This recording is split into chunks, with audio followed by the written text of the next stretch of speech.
15. plokk, kui päästerõnga asemel visati kivi.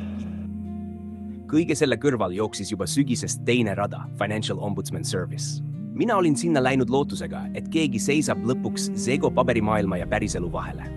Keegi, kes ei küsi, kummal blanketil vale seisab, vaid vaatab, mis inimese ja tema varaga tegelikult juhtus. Fossi rada tundus alguses nagu uus ametlik maailm. 3. novembril kinnitas Primaboot, et juhtum on vastu võetud. 7. novembril teatati, et kindlustusandjaga on ühendust võetud.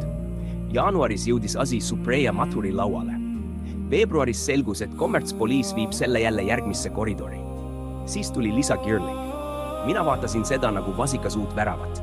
Uued nimed, tähtajad ja ametlikud laused. Oleks võinud arvata, et mina olen seal kõige rohkem segaduses. Aga peagi tundus, et ka väravavahid otsisid alles õiget väravat. 2. märtsil tuli esimene tõsisem pragu. Lisa lubas Wacomit teavitada, et nad enne tema esialgset seisukohta edasisi samme ei astuks. Korraks tundus, et keegi pani jala ukse vahele enne, kui minu vara järgmisse pimedasse ruumi lükatakse. Samas kirjutas ta, et ei olnud minu kaebust veel läbi vaadanud, kuid võib juhtuda, et ta ei rahulda seda. Toimik polnud veel läbi kaalutud, aga lõppjaama silt juba paistis.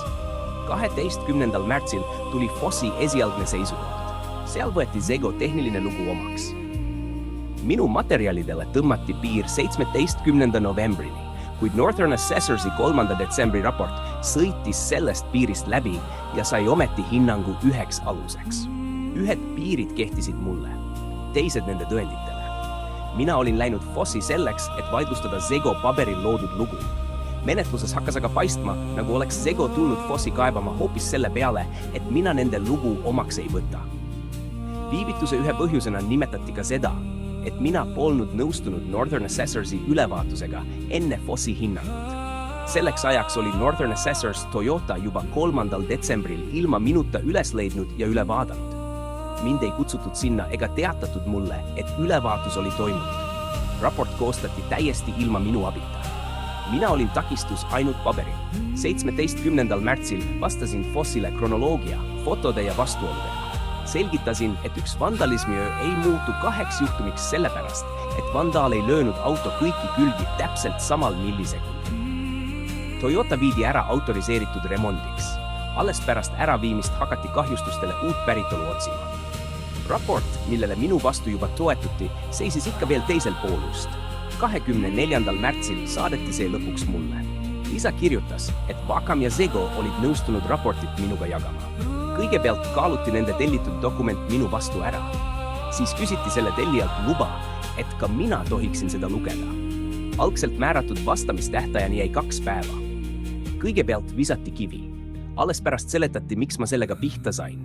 Raportis astus tagumise kahjustuse juurde uus tegelane, post või tõkkepost. Zego varasemas loos oli selleks teine sõiduk või tundmatu objekt. Oleksid nad vähemalt omavahel kokku leppinud, mida nad usuvad. Foss nimetas seda teise eksperdi kinnituseks.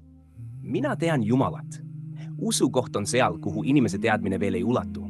Auto kahjustus kuulub nähtavate, mõõdetavate ja tõendatavate asjade maailma. Selles loos käis asi vastupidi. Kõigepealt sündis uskumus. Siis hakati sellele otsima kinnitusi. See polnud enam tõendite hindamine. See oli paberireligioon. Oletusest sai õpetus, ametinimetusest tõend ja mittenõustumisest patt. Tõestamatusele anti tõestatud kuju. Aprillis saabus politseilt veel kord kirjalik kinnitus CCTV kohta. Zego teadis salvestisest juba 3. septembril. 27. septembril kinnitas politsei selle olemasolu kirjalikult ning septembri lõpus peatas Zego remondi just CCTV ülevaatamiseni. Sügisel oli CCTV piisavalt olemas, et Toyota remont seisma panna. Kevadel muutus sama CCTV järsku uueks tõendiks, mida sai varasema ajapiiri taha jätta. See polnud enam isegi absurditeater. Teatris püsib ka absurd mingisuguse sisemise loogika najal. Kui üks inimene ajaks nii seosetut juttu, soovitatakse tal arsti poole pöörduda. Kui sama teeb asutus, pannakse jutule viitenumber ja nimetatakse seda menetluseks. Mai lõpus hakkasin küsima, mis materjal Fossi toimikus üldse olemas on. Alguses kinnitati ainult, et minu saadetud kiri on toimikusse lisatud. Hiljem selgus, et Fossi käes olid ka Wacomi süsteemikirjed, sisemised märkmed ja garaaži kirjavahetus, mida mulle polnud veel näidatud. Samuti selgus, et politsei kinnitust polnud Wacomile edasi antud. Minu tõendid jäid tõkkepuu taha. Zego omad sõitsid ametimärki näidates läbi. Zego öeldu sisenes toimikusse tõena. Minu öeldu jäi vastuväiteks, mida võis lühendada, ajapiiri taha tõsta või kõrvale jätta. Mina pidin tõestama, miks Zego eksib. Zegol piisas sellest, et tema jutu kohal seisis inseneri ametinimetus. 29. mail palusin Fossil kiiresti sekkuda, et kahju enam ei suureneks. Toyota saatus oli endiselt lahtine. Vastuseks tuli automaatteade. 1. juunil esitasin Fossi enda teeninduse kohta ametliku kaebuse. Palusin, et asja vaataks üle juht või teine erapooletu inimene ning panin kirja 4 nummerdatud küsimust. 4 küsimust. Igaühel algus, lõpp ja küsimärk. Nikola Beakust kinnitas, et tema on uurija juht, teeninduskaebus on registreeritud, kogu toimik on tema käsutuses ning juhtumit käsitletakse prioriteetsena. Kui kohtunik istub korraga ka tunnistaja ja enda kaitsja toolil, jääb üle vaid iseendale vandekohus moodustada. 8. juunil saadeti mulle lõpuks osa garaaži, inseneride ja Vakami omavahelisest kirjavahetusest. Osa Zego ja tema partnerite sisemisest segadusest oli minuni jõudnud juba aprilli lõpus.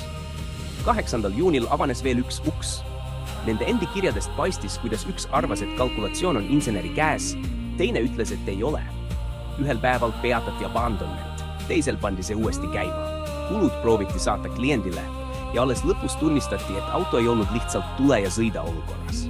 11. juunil saatsin Fossile 4 korrastatud PDF-dokumenti. Mitte paberimäena, vaid alguse, sündmuse, tõendid, vastuolud ja tagajärjed. 15. juunil kinnitati, et kõik 4 dokumenti on toimikusse lisatud. Järgmisel päeval tunnistas Nikola vähemalt üht vastuolu Fossi enda käsitluses. Mina küsisin ust, nemad vabandasid seina pärast. 4 küsimust jäid endiselt vastuseta. Siin hakkasin ma tõsiselt mõtlema, kas mõned inimesed on valinud endale vale töökoha. Lugemisoskus võiks Financial Ombudsman Services olla vähemalt sama tähtis, kui oskus kirjutada kirja lõppu oma ametinimetus. 25. juunil saabus ombudsmani lõplik otsus. Andrew Clark kirjutas, et oli kogu materjali läbi vaadanud, kuid ei pea vajalikuks vastata igale minu tõstatatud punktile. 1 öö kahju jäi 2 kleimiks. 2 omavastutust jäid mõistlikuks. Zego tellitud ülevaatus jäi sobivaks. 150 naela jäi piisavaks hüvitiseks. Kui mina olin Toyota tagasi küsinud, oli Zego vastanud küsimustega, kas soovin tühistada hindamise, remondi või kogu kahjunõude. Ombudsmani arvates olid need mõistlikud täpsustused. Sirge nõue oli nende laual. Sellest ülesõitmine tunnistati mõistlikuks. Otsuse piir tõmmati 19. novembrile. Kõik hilisem kuudepikkune auto hoidmine, ähvardused ja vara praktilise väljastamise takistamine jäi teisele poole joont. Kalendrisse saab joone tõmmata. Päriselu selle joone juures seisma ei jää. Foss sõelus välja 1 paberil tõestamata tehnilise vaidluse ja neelas alla terve 10-kuulise kahjukäsitluse. Siin tuli meelde Jeesuse sõna Matteuse 23. peatüki 24. salmis. Sääsk jäi sõelale. Kaamel läks tervelt alla. Minu 4 PDF-i olid toimikusse lisatud, kuid nende sisu lõppotsuses ei elanud. Selle asemel lahendati lugu, mida mina polnud neile esitanud. Zego paberil sündinud lugu sai ombudsmani templi. Vanarahvas ütles, kelle leiba sööd, selle laulu laulad.